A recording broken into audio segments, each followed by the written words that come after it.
The world for Tarak was one of edges. The sharp edge of a flint knife, the jagged edge of the cliff that sheltered his camp, and the biting edge of a grief that had no name. He was the last.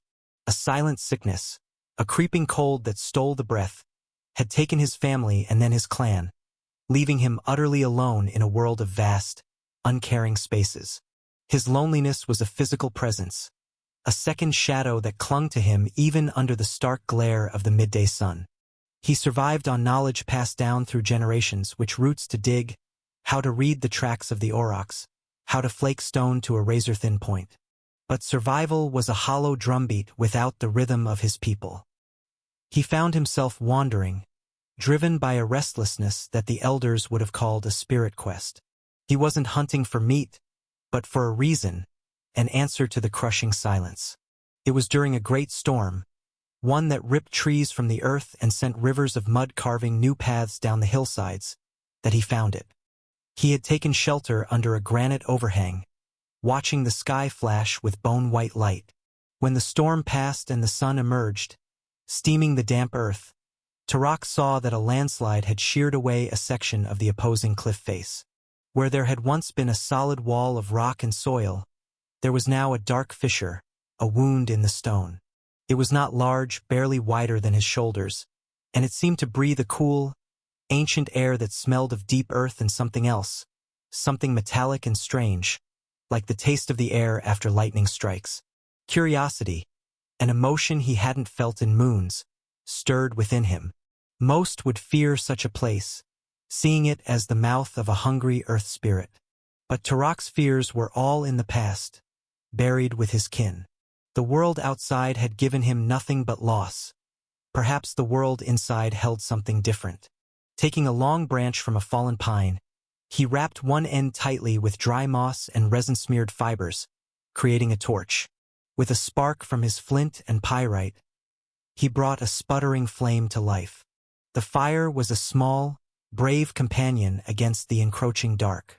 Holding it aloft, he squeezed through the narrow opening. The air inside was instantly, profoundly different.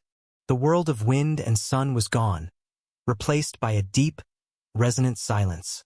The only sounds were the drip, drip, drip of water echoing in some unseen chamber and the soft shuffle of his own fur-wrapped feet on the stone floor.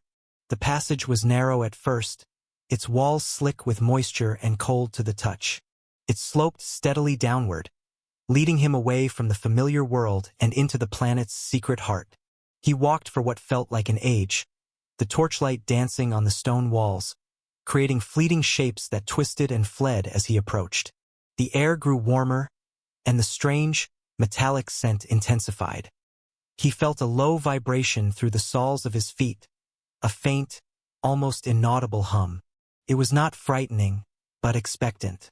Then the narrow passage opened dramatically into a vast cavern. Tarak stopped, his breath catching in his throat.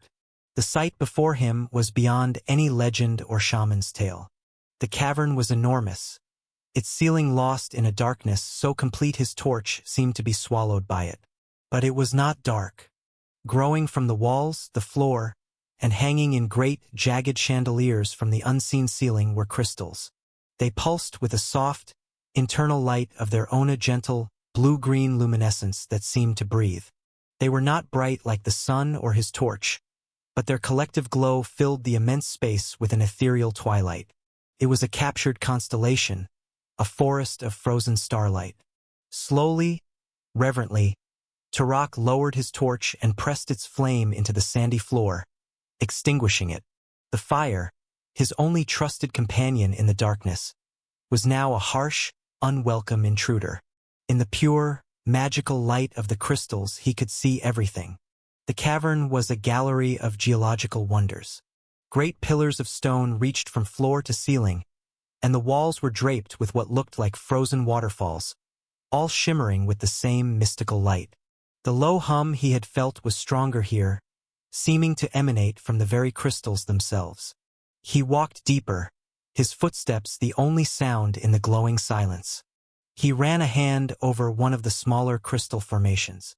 It was smooth, cool, and vibrated faintly, like the purr of a great cat. There was a power here, a life force that was ancient and utterly alien to him.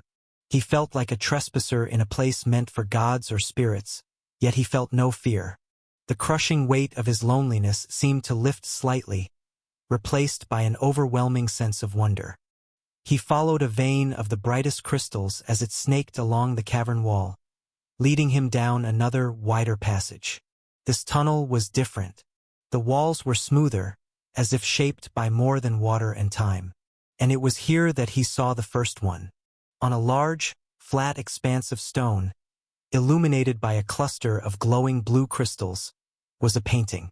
It was a bison, its form captured with a grace and accuracy that spoke of a master's hand. But it was unlike any bison painting he had ever seen in the shallow caves of his people. The pigment used for its outline was not the usual black of charcoal or the red of ochre. It glowed with the same faint, blue light as the crystals. And within the bison's outline, the artist had not painted muscle and bone, but a swirling pattern of stars and distant galaxies, as if the great beast were a vessel for the night sky itself. Tarak stared, mesmerized. Who could have made this? And how? They had somehow harnessed the light of the cave itself, grinding the glowing stone into a powder to create their paint. He had stumbled upon more than a geological marvel. He had found a sanctuary, a place of art and magic created by people he could not imagine. He was not the first to walk these glowing halls. A profound sense of connection, of shared history, washed over him. He looked from the glowing bison back down the dark passage he had come from, and then deeper into the cave where more secrets surely lay. He was no longer just a wanderer. He was an explorer on the threshold of a forgotten world. Driven by a new and powerful purpose, Tarak moved past the celestial bison, his eyes now scanning the walls with rapt attention. The passage opened into another, even larger chamber, and here, the scope of what he had discovered struck him with the force of a physical blow. This was not a cave with a few paintings. It was a library of stone, a grand, silent testament to a lost age. Every wall was a canvas. A breathtaking mural unfolded under the perpetual twilight of the crystals, telling a story in a language of images that was both alien and deeply familiar. Tarak, raised on the stories told in ochre and charcoal on the rock shelters of his own people, began to read. The first panel was one of chaos. It depicted the world above, but the sky was torn asunder. A great star, larger and more terrifying than any he could imagine, was falling from the heavens, its tail a fiery slash across the painted firmament. Below it, stick-like figures of people and animals were scattered in panic. Trees were bent and broken, the very land seeming to buckle in fear. It was a story of a great cataclysm, an end of a world. He moved to the next panel. The star had struck. The painting showed fire and great waves washing over the land. But it also showed a handful of figures, small and desperate, fleeing not from the destruction, but towards a dark opening in the earth, a cave. One figure, perhaps a leader or a shaman, held a single unlit crystal, pointing the way. Tarak's heart hammered in his chest. This was their story, a story of survival. They were not cave dwellers by choice. They were refugees, driven into the earth by a catastrophe from the sky. He felt a kinship with these long-vanished people, he who was also a survivor of a different kind of apocalypse. The next section of the mural was the most astonishing. It showed the people within the cave. They were no longer panicked. They were learning. A central image showed a figure touching a large crystal, just as Tarak had, their head tilted as if listening to its silent hum. Other paintings branched off from this one, showing the people adapting to their new subterranean world. They were shown grinding the glowing crystals with stone pestles, mixing the dust with water to create their luminous paint. They were shown using the larger crystals, which emanated a faint warmth, to cultivate sprawling beds of pale, edible fungi that grew in the cavern's damp soil. One incredible image even depicted water trickling over a formation of intensely glowing crystals at the bottom of a deep pool, causing the water to steam, suggesting they had even found a source of heat. They had not just survived. They had thrived. They had taken this alien environment and, through observation and ingenuity, had made it their home. They had turned a tomb into a cradle of new life. The Starfall people, as he began to call them in his mind, were not primitives hiding from the world. They were innovators, scientists of the deep earth.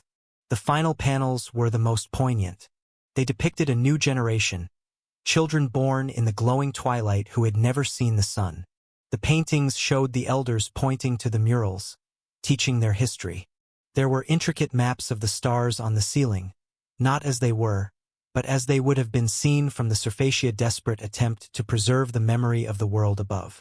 They painted the animals of the sunlit lands, the woolly mammoth, the saber-toothed cat, the giant Elka's ghosts, memories rendered in glowing pigment. Then came the last image in the grand narrative. It showed a procession of figures walking not deeper into the cave, but back towards the entrance. They were not fleeing. Their postures were calm, determined. The leader at the front held not a weapon, but a stalk of the cultivated fungi in one hand and a single, glowing crystal in the other. They were leaving. The world outside, the mural seemed to suggest, was finally healed and ready for their return. Turok stood in the center of the silent chamber for a long time, letting the story settle into his bones. The Starfall people had not died out in this cave. They had used it as a sanctuary, a place of learning and transformation, and then they had emerged, carrying their newfound knowledge with them. The cave was not a grave. It was a womb. A profound realization dawned on him. He had come into this cave to escape the grief of his empty world. But the story on these walls was not about escape. It was about return.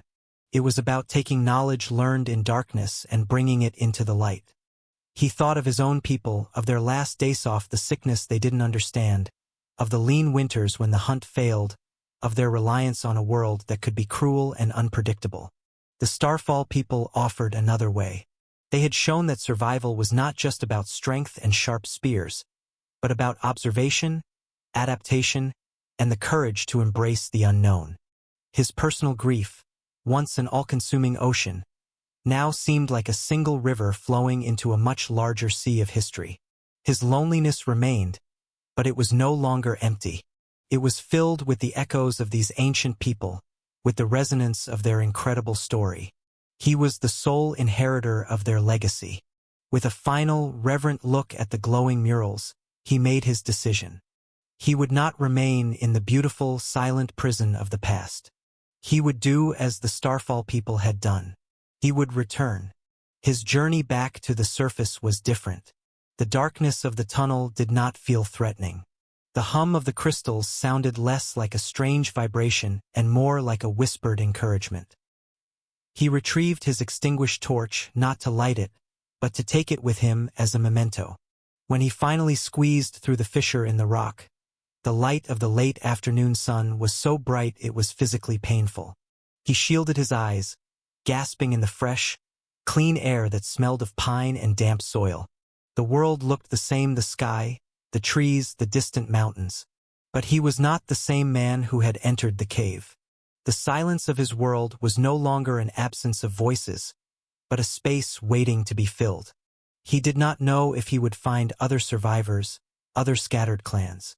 But now he had something to offer them if he did. He carried more than just the memory of his own lost tribe. He carried the story of the Starfall people, a story of hope, of resilience, and of the incredible power hidden in the darkest places. Turok, the last of his clan, looked out at the vast world, his heart no longer just beating for survival, but for a new and profound purpose, to share the light he had found in the dark.